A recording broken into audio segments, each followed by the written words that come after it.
George Mbogo Ochilo. Hello. Hello. Kida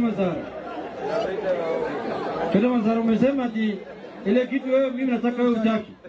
Nani amekwambia mimi sitaki gavana? Mwizi bwana, wacha maneno yako. Wacha kuharibia mimi jina. Hiyo ni mpango ya Mungu. Lakini mimi roho yangu bado iko kwa Ochilo. Lakini utaona vile tutaongea na wewe. Wewe bado iko kwa Ochilo. Hata Mazara najua. Anakuja kwa ofisi yangu kwa bunge ananiambia, mimi najua wewe ni mtu yako lakini tuongee tu tukunywe chai. Hiyo ndio siasa. Hiyo ndio siasa. Hiyo ndio siasa. Mazara, kama utakuwa gavana, Mungu ndo anajua. Mimi na wewe ni marafiki. Tumetoka mbali.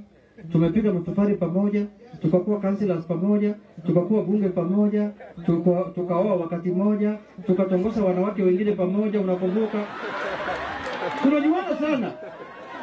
So what you do? Saa hii tulenge maendeleo. Tushikane na gavana. Gavana ni moja, ubunge ni moja, senator ni moja, woman rep ni moja, MCA ni moja. Itafika wakati ambaye kiwanja itafunguliwa. Wakati hiyo kila mtu iko na uhuru ya kusimama.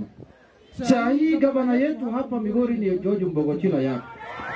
Hakuna gavana ya pili.